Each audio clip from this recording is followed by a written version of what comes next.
The brutal and the ugly of Yakuza Kiwami 3 and Dark Ties. Kiryu, as the father of an orphanage, revamped combat with traditional Okinawan weapons, a new campaign starring one of the series' most iconic villains.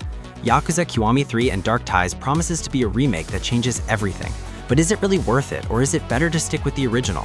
Today we're going to break down the brutal and the ugly of this release. Stick around until the end because there are surprises. Let's start with the good, the brutal aspects of this game. The combat has evolved spectacularly. One of the biggest criticisms of the original Yakuza 3 was how frustrating it was to face enemies who constantly blocked. That problem has been solved. The combat maintains the intensity and impact characteristic of the series, with dodges, parries, and devastating strikes that feel satisfying. In addition, Kiryu has two fighting styles, the classic Dojima Dragon style, which incorporates his most iconic moves, and the new Ryuku style, which includes traditional Okinawan weapons like tonfas, shields, and scythes. While the Ryuku style is fun and offers more variety in combat, some feel it doesn't quite fit the tone of the story.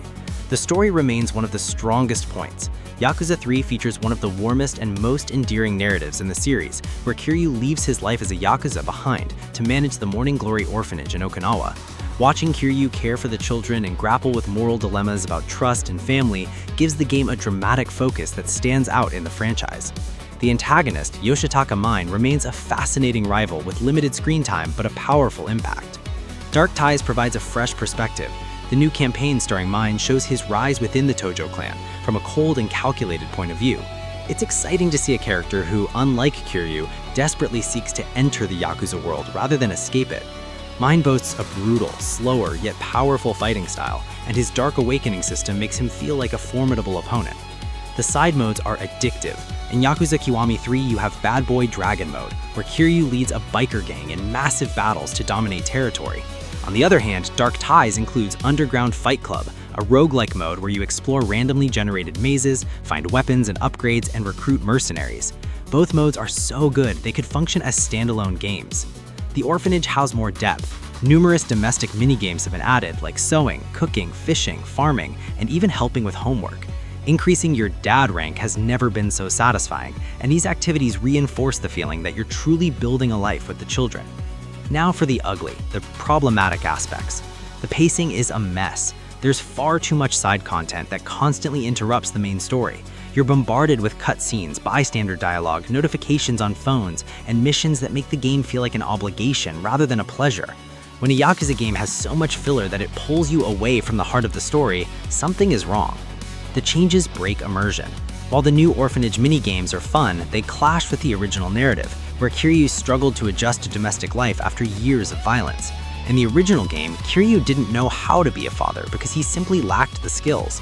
Seeing him now sewing clothes and helping with homework feels more like the mature Kiryu of later installments, not the one from 2009. Dark Ties is too short and inconsistent. The additional campaign feels like a downloadable content rather than a full-fledged expansion.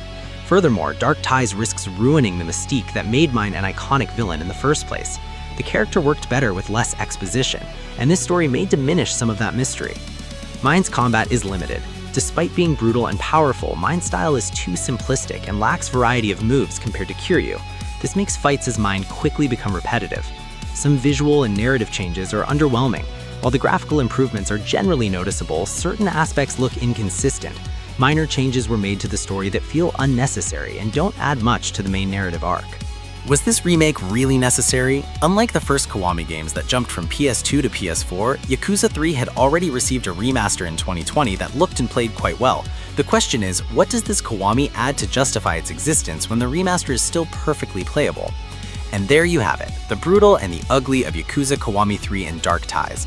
A remake that improves the combat and offers fun additional content, but stumbles with problematic narrative pacing and changes that don't always benefit the original experience. For veteran fans of the series, it might be a fresh way to relive this story. For new players, it might be better to start with Yakuza 0 or the first Kiwami games. If this review helped you, don't forget to like the video and subscribe to the channel for more content about the games you're interested in. See you in the next video.